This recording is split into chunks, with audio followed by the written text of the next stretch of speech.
G'day ladies and gentlemen, welcome to Draw with Jazza. I'm Jazza and this is an artist interview with none other than the very talented Kamikaye, who is a very talented painter.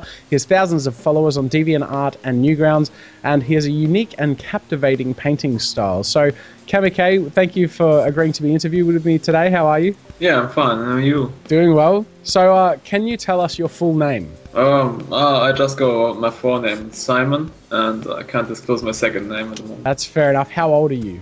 I'm 25 years now, the end of my scientific career. Scientific career, huh? So what are you studying? I'm a plant biologist. I'm just 1 week away from giving in my master thesis. That's fantastic. Good luck with that. So I hear an accent. Do you mind telling us where you're from? I'm from Germany, from northern Germany, exactly, from a very small town named Heide, known for its biggest marketplace in the whole country and probably in the middle of Europe. And yeah, that's about what you can tell about the city. Very cool. There's a big marketplace and it's boring. Yeah. So you seem to lead two lives. You're an artist on one hand and then you're a scientist on the other. What was a time or moment where you realized you wanted to do things with art? Yeah, that was when I was about 16 and heard about Photoshop. It was quite a new thing, and not everyone had internet back on the countryside, and there was this one guy who had a computer with a CD burner, and then he told me about this. So there are softwares which enable you to draw, and at that time there were other things like Photoshop. Earlier things, I can't really remember. GIMP was new back then. Yeah. So I tried that because I didn't have the money or the connections to get Photoshop. So how would you describe your art style to someone who hasn't seen it before? Hard to tell. I never thought about these self-defining things. So I prefer to do some outlines on paper because I enjoy drawing on paper, and then I fill them with color in Photoshop because I enjoy using colors in Photoshop because they don't smear all over the place and be black. What motivates an artwork for you? Because you tend to have a lot of themes. Some of them are in space, some of them are very creative landscapes, and some of them are a little bit more down to earth. So what makes you feel like doing these certain things? That usually, most times it's music. When I discover new music, like C. Olina, that's some indie band I discovered on Bandcamp. I did this one after I heard this, and it even has the name of the band, and the music just inspired me to draw this nebula and sunset. And that's really cool. Sometimes it's just a situation when I'm in the S-Bahn, so in public transportation trains in the city, and I see the rain going against the windows, and I just think, damn, I have to draw this. And then I usually come up with something down to earth. I'm just doing something right now. That's a very cool. It's not finished yet, though. So you've created artwork for games as well as artworks in isolation. What do you find is the difference when you're working on artwork for someone else's game as opposed to something from music inspiration? Yeah, that depends. Sometimes you have a very cool project where people just tell you, we need roughly a sky background and some tiles. I worked for a game jam here in Hamburg. Yep. And they just said, we just need some tiles, and I said, that's fine. I just to listen to some music while you're programming here. It was a game jam at our dorm, yep. And just did that. But most times you have very strict things you have to do. They know exactly what they want you to. Yeah. do. Okay. Yeah, and then you have to follow it, and then sometimes it's hard because I have something else in mind. And what is your most successful piece of art that you've put out there so far? What's gotten the most attention? I could use a filter now to determine it in my gallery at DeviantArt because that's my main site. But I tend to say my most successful thing, in my opinion, would be the Treehouse Valley, because online it doesn't have most of the views of all my stuff, I think. Yeah. But in real life, I showed it to a lot of people, and that's always the picture where people say, wow, I want to have it. And I still want to have it in my living room on a huge aluminium plate or something, but that's quite expensive, but I was saving for that. And I think this is the most important, and it describes most of my style. I think it has skies, it has outlines, it has trees. That's what I do at work, even I'm a scientist. You have a very awe-inspiring style. Like it's easy to look at and be captivated. What do you feel is the artwork that you've created that you're most proud of? No, that would be that one too. Same one, yeah. That's understandable. Yeah, it's very because because of that I just showed to a lot of people, and almost everyone got smartphones nowadays. And when I'm away in the city at the Schanze or something, sometimes we talk about it, and people talk about me, and then I say, yeah, just Google Kamikaye, and then that's the first picture Google whips at them, and that's awesome. So that's and most successful though.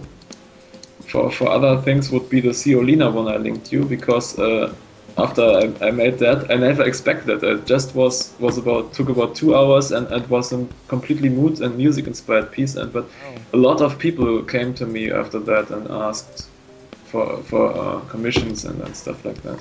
Very cool. So what, as an artist, has been one of your greatest influences? So who else out there has inspired your work?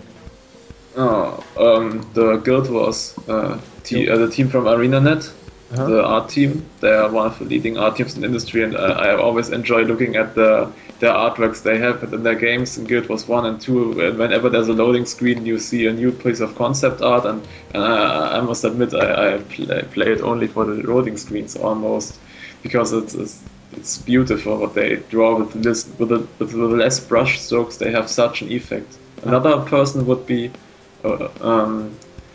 Algenpfleger. He's an artist from Germany, and I think he's How do you spell that?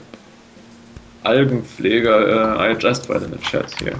Because I'll link to this in the description so that people can find his work as well. Yeah. You just Google him. He's way more known than me, and he took it up professionally, and he took painting to a new level, digital painting.